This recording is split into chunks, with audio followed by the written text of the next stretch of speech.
Jace Hale stepped down from the transport shuttle and felt the dry wind of the desert outpost push against his face. The sky above him was a pale orange, the kind that always made the horizon look far away and lonely. He carried only a small pack in his scanner, because this mission was supposed to be simple. The outpost had gone silent 2 days ago. Command wanted one soldier to check the power systems and make sure everything was safe. Jace was young, quick on his feet, and good with machines, so he was chosen. He expected to find dust, quiet rooms, maybe a broken generator. He did not expect to find anyone else. The doors of the outpost opened with a long metal creak. The place looked abandoned. Solar panels were covered in sand. A few lights flickered weakly in the hall. He stepped inside, his boots echoing softly. Everything smelled like old metal and stale air, like the place had been empty for a long time. Jace moved from room to room, checking systems and calling out to see if anyone was there. No human voice answered.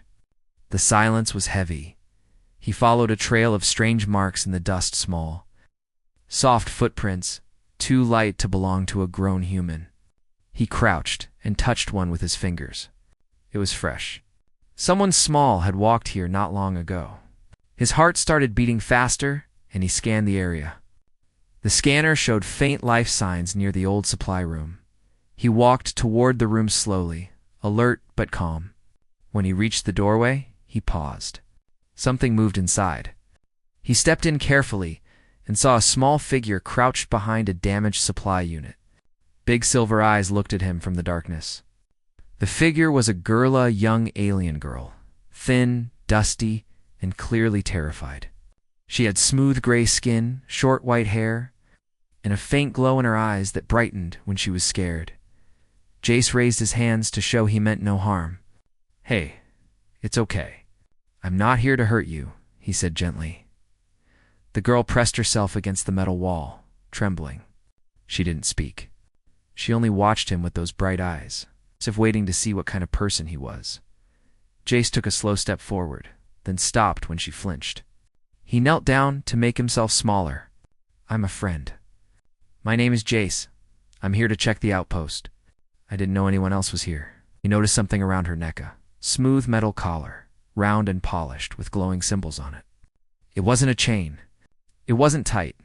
It looked more like a device of her own people. But she kept touching it nervously, as if it mattered a lot. She didn't speak. She couldn't. Jace realized that right away. He pointed gently at the collar. "May I look?" The girl hesitated, then nodded slowly. Jace activated his scanner and leaned closer, moving slowly so she wouldn't be afraid. When the symbols on the collar came into view, his scanner glowed and translated them into human language. The words appeared on the small display. "I cannot speak, but I understand everything. Please be kind." Jace felt something tighten inside his chest. It was such a simple message, yet so full of sadness. His throat tightened, and his eyes grew warm. He blinked quickly, but the tears came anyway. He wiped them with the back of his hand, embarrassed even though she wouldn't judge him. He whispered, "Of course. Of course I'll be kind." The girl watched his face closely. She seemed surprised when she saw the tears, as if she didn't expect anyone to react that way. Slowly, very slowly, she leaned forward and touched his hand with her small fingers. Her touch was light and careful, as gentle as a breeze. Jace smiled softly. "You're safe now, I promise." Her shoulders relaxed just a little. She still looked scared, but she no longer backed away from him. They sat like that for a while, looking at each other. Learning to trust without words, Jace took out a small water bottle and placed it on the floor between them. "You must be thirsty." The girl stared at it, then at him. After a moment, she took it with both hands and drank slowly, her movements careful. She tried not to spill anything. When she finished, she gave the bottle back with a small nod. Jace noticed how she moved quiet, cautious, like she had been alone for a long time. He pointed to himself. Jace then, he pointed at her, inviting her to share her name. She touched her collar twice, then pointed to herself. Jace wasn't sure if she had a name she could not speak or if she wanted him to choose one. So he said gently, "Lyra? Can I call you Lyra?" Her eyes glowed a little brighter, like a soft light. She nodded. It was enough. Lyra stood up slowly and stepped out from behind the supply unit. Jace could finally see her clearly. She was small, maybe 12 or 13 in human years. Her clothes were simple and dusty. Her skin looked dry from the desert heat. But her eyes, they were beautiful, full of quiet intelligence and silent stories. Jace offered his hand. "Do you want to come with me? I'll keep you safe." She placed her hand in his, and together they walked out of the supply room. She stayed close to him, her steps light and silent. She looked around the empty outpost, scanning every shadow, every corner, as if she always expected danger. Jace wished he knew what she had gone through. But he didn't want to push her. He brought her to the main control room where the generator hummed weakly. He gave her some food, a soft ration bar she could easily eat. She took small bites, watching him the whole time, as if she still couldn't believe he was real. Jace tried to fix the outpost systems while keeping an eye on her. She wandered the room quietly, touching screens and wires with curiosity. At one point, she tapped his shoulder and pointed at a broken fuse. Jace checked it and smiled. "Good eye. You know, machines, huh?" Lyra nodded proudly, her eyes glowing for a moment like tiny stars. They spent hours working together. Jace felt strangely peaceful with her nearby. She didn't talk, but she didn't need words. She communicated with expressions, soft gestures, and the light in her eyes. When she was happy, the glow warmed. When she was worried, it dimmed. Jace learned quickly how to read her silent language. As night fell outside, the outpost lights grew dim. Jace decided to rest for a moment. Lyra sat beside him, leaning lightly against his arm. It surprised him, but he didn't move away. She was small, gentle, and clearly needed comfort. He whispered, "You must have been alone here for a while. But you're not alone anymore. I'm here now." Oh. Lyra looked up at him with soft eyes. She touched her collar twice, her way of thanking him.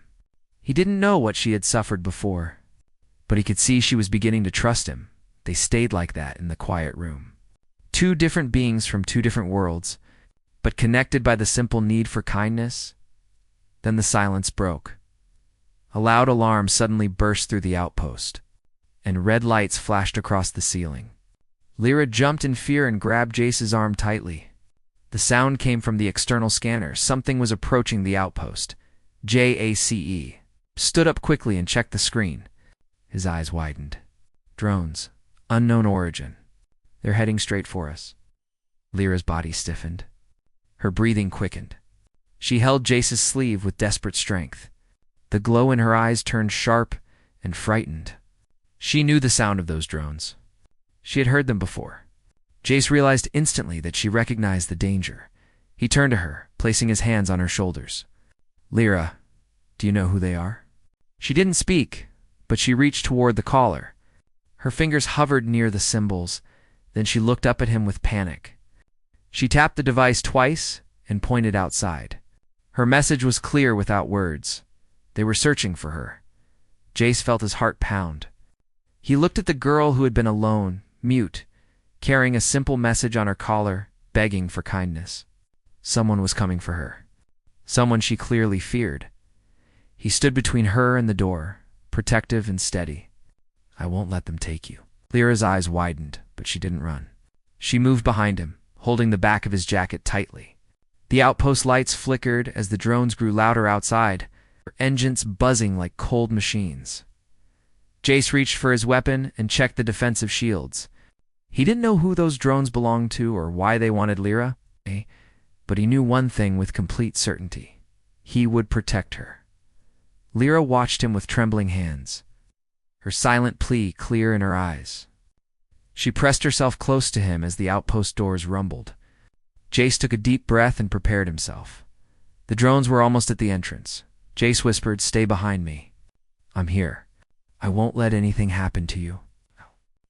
Her glowing eyes fixed on him, with trust so strong it almost broke his heart. The doors shook under the pressure. Jace tightened his grip on his weapon. The night outside filled with cold metallic sounds. The drones had arrived. The metal doors of the outpost shook again as the drones outside pushed against them. Their engines made a cold, buzzing sound that filled the air, vibrating through the floor and walls. Jace stood between Lyra and the entrance, holding his weapon tightly.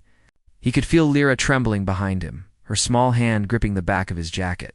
Her glowing eyes flickered with fear. Jace spoke softly without turning around. "It's okay. I'm here. Stay close to me," Lyra nodded, even though she knew he couldn't see her. Her breathing came out fast and shallow, but she kept her grip on him. She trusted him, and that trust gave Jace strength. The doors finally lifted with a heavy metallic groan. A cold wind swept inside, carrying sand and the harsh sound of mechanical wings. 3 drones floated into the outpost's entry hall. They were round black machines with red scanning lights across their front, each one about the size of a large backpack. They hovered quietly, as if studying the space. Then their lights turned toward Jace. He took a step forward, raising his weapon slightly, but not firing yet. "This outpost is under human authority. Identify yourselves." The drones did not respond. Instead, the lights on their front panel shifted. Focusing directly on Lyra, the moment the scanners touched her, Lyra froze completely.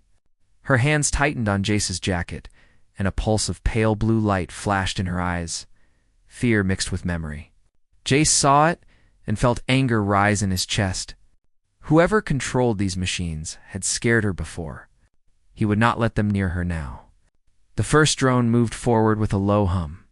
A mechanical voice came from its speaker, cold and emotionless. "Locate target. Return subject." Not person, not name. Only subject. Lyra's hand slipped down and gripped Jace's arm tightly. Her entire body shook. Jace narrowed his eyes. "She's not going anywhere with you." The drone's red light flashed sharply, almost like a warning. "Return subject. Authorized." Jace stepped even closer, planting his feet firmly on the ground. "No, you're not taking her." The drones reacted instantly. Their wings spun faster, and metal arms extended from their sides, each arm ending in a scanning tool. They were preparing to move forward. Jace's mind raced. He needed to protect Lyra, but he also needed to understand what they wanted with her. He glanced down at her. She looked up at him with a silent plea, her eyes glowing faintly. She tapped her collar once, then pointed at the drones, then pointed at her head. She was trying to tell him something. Jace understood enough. They wanted her because of what she knew, or what she was. He activated the outpost's defense grid with a quick command on his wrist device. Blue shields flickered on, forming a thin barrier between him and the drones. The machines hesitated, scanning the shield before adjusting their position. Jace whispered to Lyra, "We have to move." "Come on." He grabbed her hand and ran toward the control room. Lyra ran beside him, her steps light and quick, but she kept looking back, scared that the drones might break through. The lights flickered as the power reacted to the sudden strain of the defense grid. Sparks crackled in the air as the drones tested the shield with scanning beams. They reached the control room, and Jace quickly locked the door behind them. Lyra leaned against the wall, breathing hard. She held her collar tightly with one hand, almost as if she feared it would be taken from her. Jace knelt down in front of her. "Lyra, I need to know what they want. Why are they after you?" She placed a hand on her chest, then moved it outward, as if showing something leaving her. Then she pointed at the drones and shook her head. She touched her throat softly, then her collar, then lifted her hands in a broken gesture. Jace tried to piece it together. "Your voice. Something happened to your voice?" Lyra lowered her head and nodded slowly. Jace felt a deep sadness in his chest. Whoever had controlled these drones had taken her ability to speak, and now they wanted her back. He spoke softly. "You don't have to go with them." "I won't let them take you." Lyra reached out and touched his hand gently. Her eyes glowed with trust and relief. She tapped her collar twice and nodded once, showing she believed him. Suddenly, the lights in the control room flickered again. A low hum filled the air.